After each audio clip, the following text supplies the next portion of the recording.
سورة الكهف. بسم الله الرحمن الرحيم. الحمد لله الذي أنزل على عبده الكتاب ولم يجعل له عوجا قيما لينذر بأسا شديدا من لدنه ويبشر المؤمنين الذين يعملون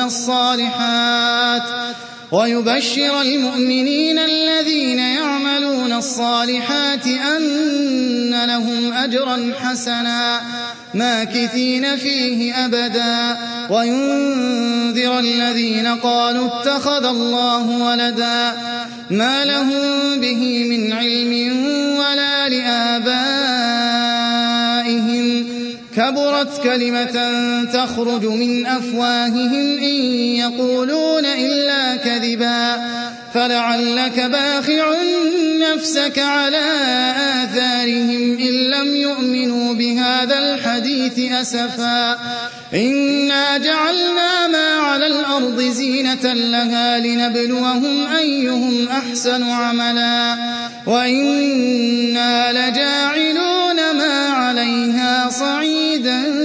جرزا أم حسبت أن أصحاب الكهف والرقيم كانوا من آياتنا عجبا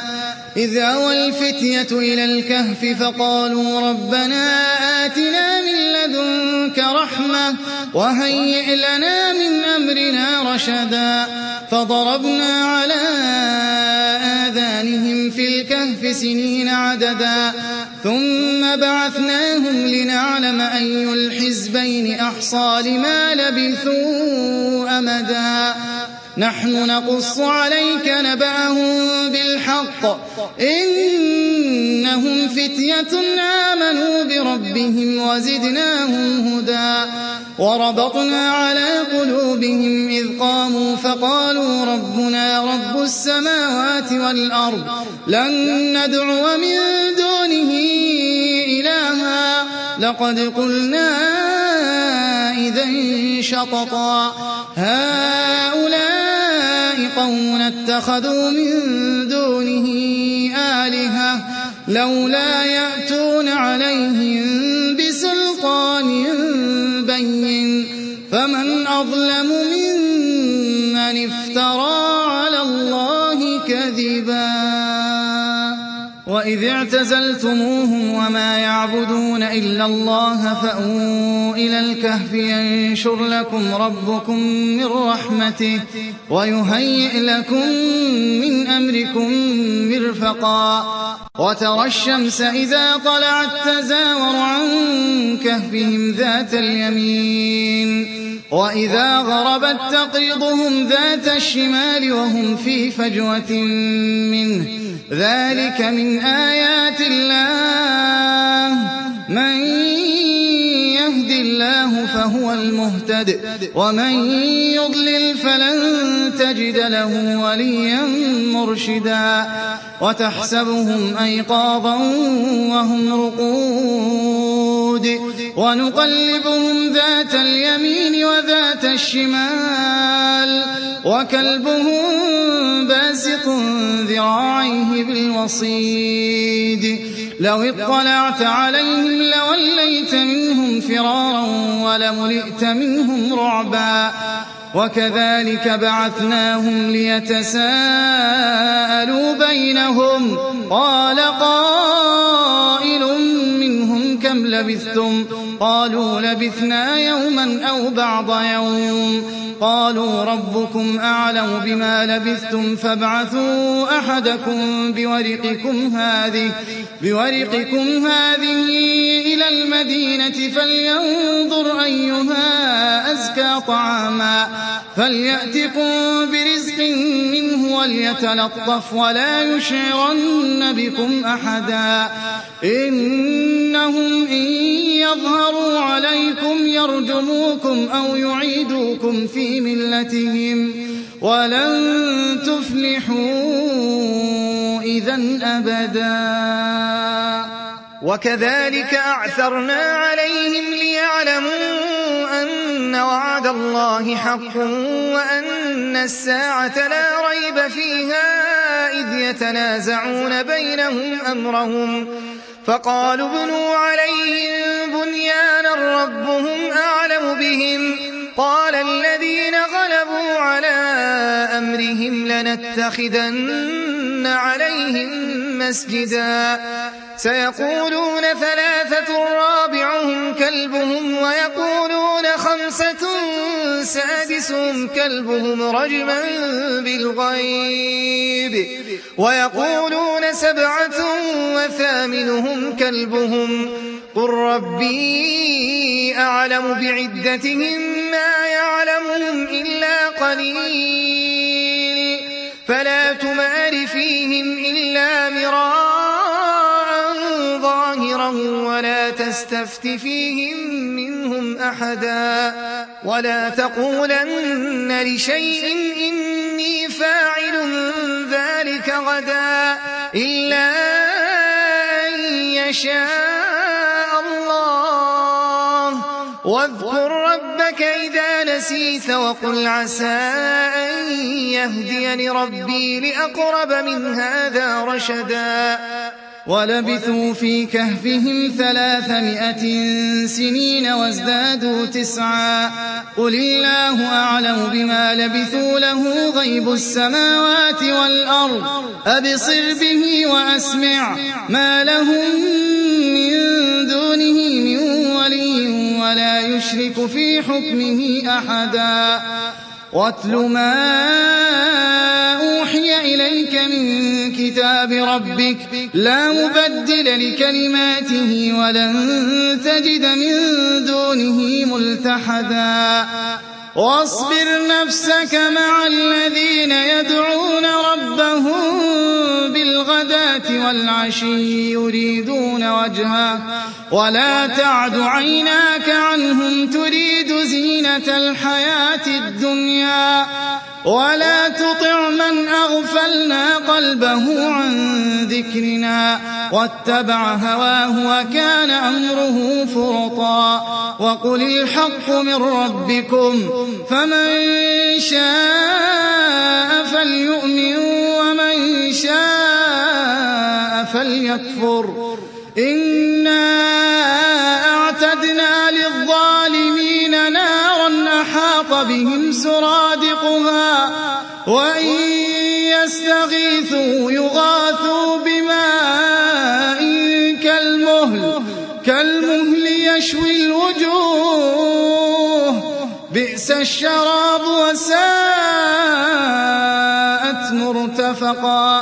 إن الذين آمنوا وعملوا الصالحات إنا لا نضيع أجر من أحسن عملا أولئك لهم جنات عدن تجري من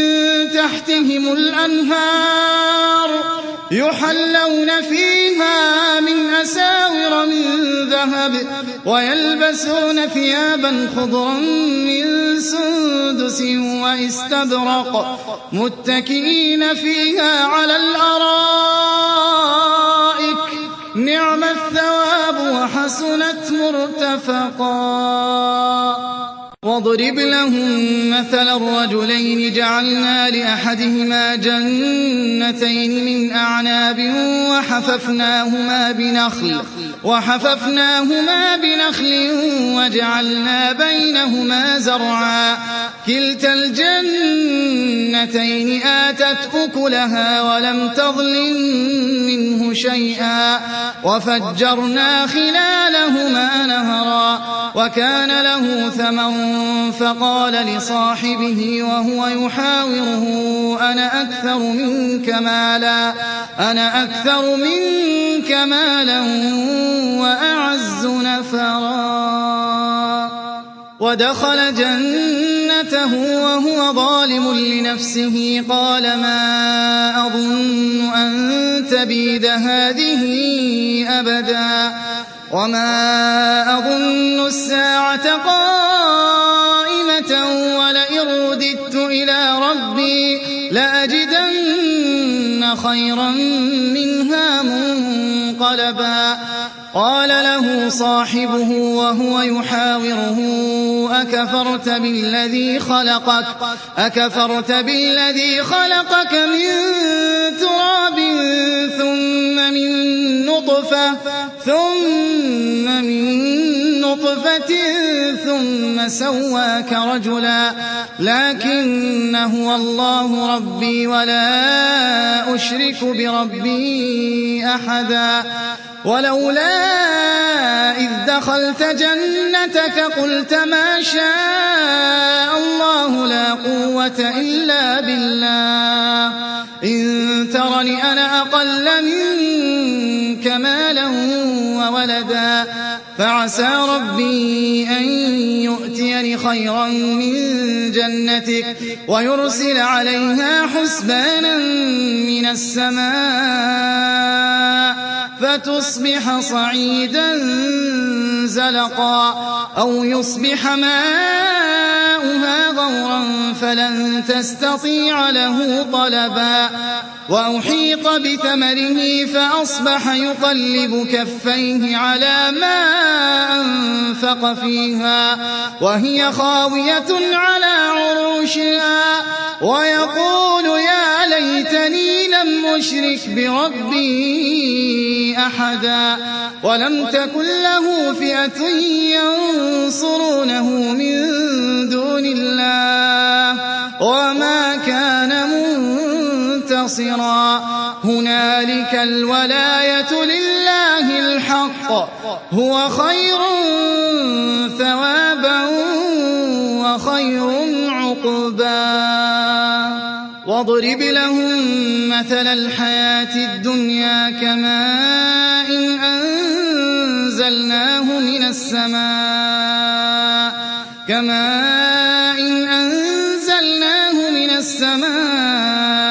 فاختلط به نبات الأرض فأصبح هشيما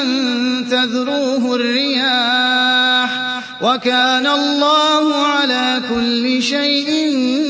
مقتدرا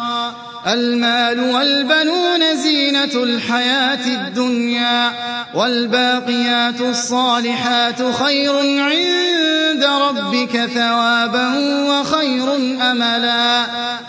ويوم نسير الجبال وترى الأرض بارزة وحشرناهم فلم نغادر منهم أحدا وعرضوا على ربك صفا لقد جئتمونا كما خلقناكم أول مرة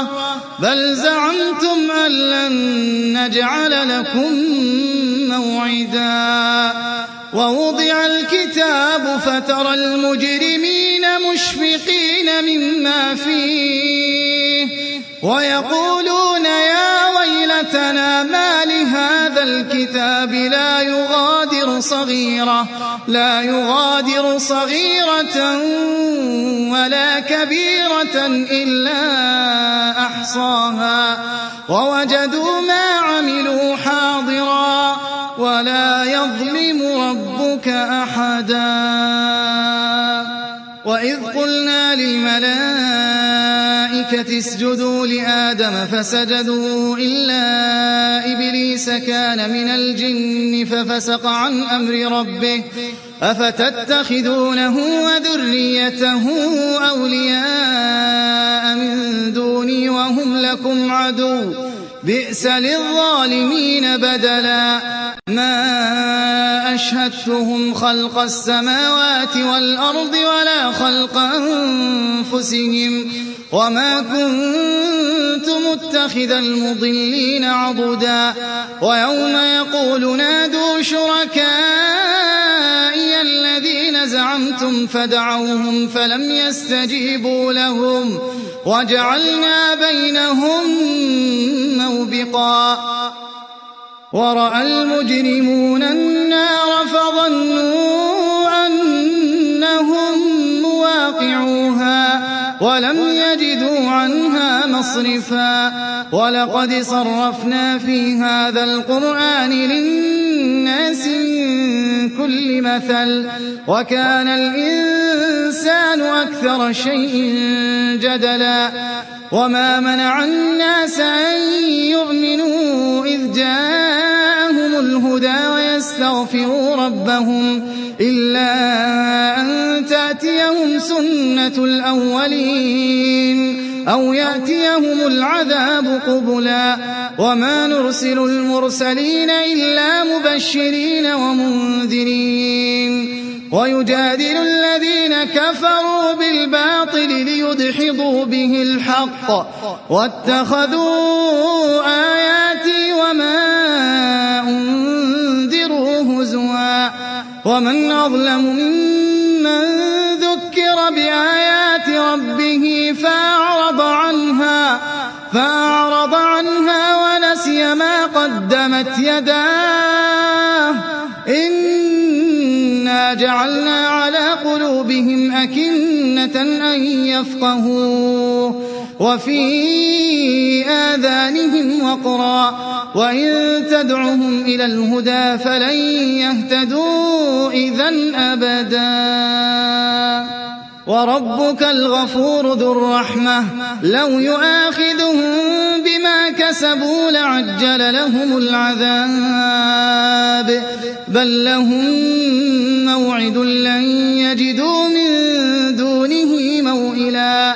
وتلك القرى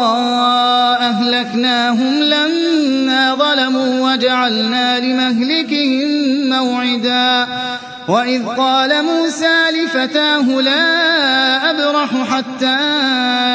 أبلغ مجمع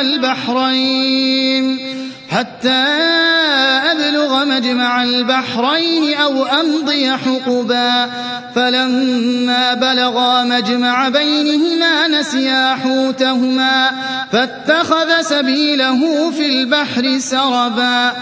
فلما جاوزا قال لفتاه آتنا غداءنا لقد لقينا من سفرنا هذا نصبا قال أرأيت إذ أوينا إلى الصخرة فإني نسيت الحوت وما أنسانيه إلا الشيطان أن أذكره واتخذ سبيله في البحر عجبا قال ذلك ما كنا نبغي فارتدا على آثارهما قصصا فوجدا عبدا من عبادنا آتيناه رحمة من عندنا وعلمناه من لدنا علما قال له موسى هل أتبعك على أن تعلمني مما علمت رشدا قال إنك لن تستطيع معي صبرا وكيف تصبر على ما لم تحط به خبرا قال ستجدني إن شاء الله صابرا ولا أعصي لك أمرا قال فإن اتبعتني فلا تسألني عن شيء حتى أحدث لك منه ذكرا فانطلقا حتى إذا ركبا في السفينة خرقها قال أخرقتها لتغرق أهلها لقد جئت شيئا إمرا قال ألم أقل إنك لن تستطيع معي صبرا قال لا تؤاخذني بما نسيت ولا ترهقني من أمري عسرا فانطلقا حتى إذا لقيا غلاما فقتله قال أقتلت نفسا زكية بغير نفس لقد جئت شيئا نكرا قال ألم أقل لك إنك لن تستطيع معي صبرا قال إن سألتك عن شيء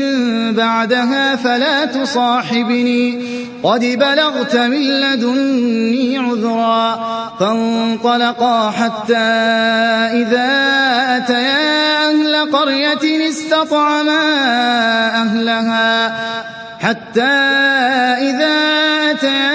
أهل قرية استطعما أهلها فأبوا أن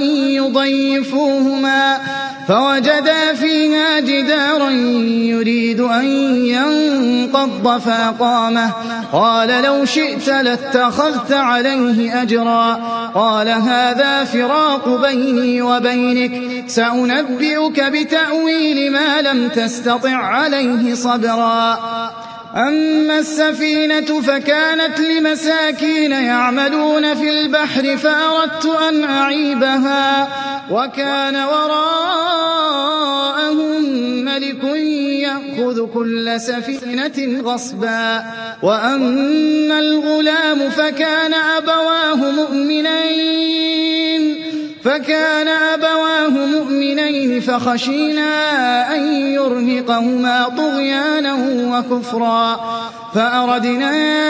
أن يبدلهما ربهما خيرا منه زكاة وأقرب رحما وأما الجدار فكان لغلامين يتيمين في المدينة وكان تحته كنز لهما وكان أبوهما صالحا فأراد ربك أن يبلغا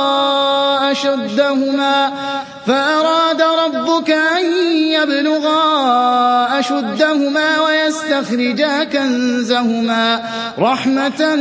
من ربك وما فعلته عن أمري ذلك تأويل ما لم تسطع عليه صبرا ويسألونك عن ذي القرنين قل سأتلو عليكم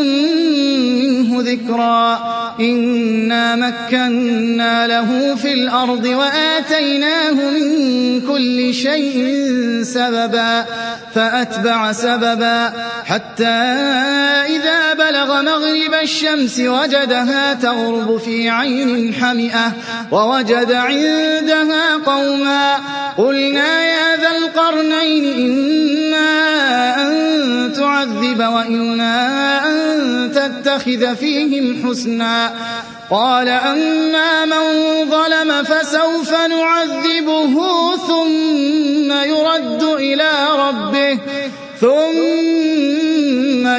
إلى ربه فيعذبه عذابا نكرا وأما من آمن وعمل صالحا فله جزاء الحسنى وسنقول له من أمرنا يسرا ثم أتبع سببا حتى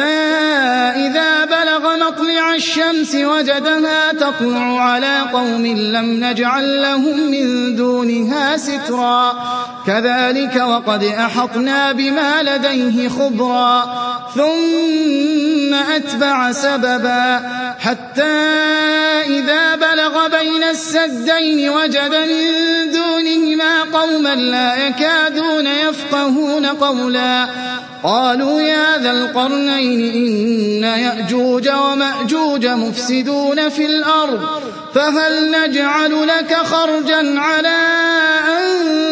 تجعل بيننا وبينهم سدا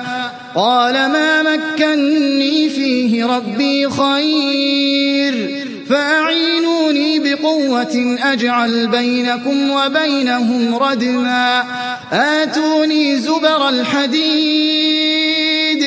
حتى إذا ساوى بين الصدفين قال انفخوا حتى إذا جعله نارا قال آتوني أفرغ عليه قطرا فما استطاعوا أن يظهروه وما استطاعوا له نقبا قال هذا رحمة من ربي فإذا جاء وعد ربي جعله دكا وكان وعد ربي حقا وتركنا بعضهم يومئذ يموج في بعض ونفخ في الصور فجمعناهم جمعا وعرضنا جهنم يومئذ للكافرين عرضا الذين كانت أعينهم في غطاء عن ذكري وكانوا لا يسمعون يستطيعون سمعا أفحسب الذين كفروا أن يتخذوا عبادي من دوني أولياء إنا أعتدنا جهنم للكافرين نزلا قل هل ننبئكم بالأخسرين أعمالا الذين ضل سعيهم في الحياة الدنيا وهم يحسبون أنهم يحسنون صنعا أولئك الذين كفروا بآيات ربهم ولقائه فحبطت أعمالهم فلا نقيم لهم يوم القيامة وزنا ذلك جزاؤهم جهنم بما كفروا واتخذوا آياتي ورسلي هزوا إن الذين آمنوا وعملوا الصالحات كانت لهم جنات الفردوس نزلا خالدين فيها لا يبغون عنها حولا قل لو كان البحر مدادا لكلمات ربي لنفد البحر قبل أن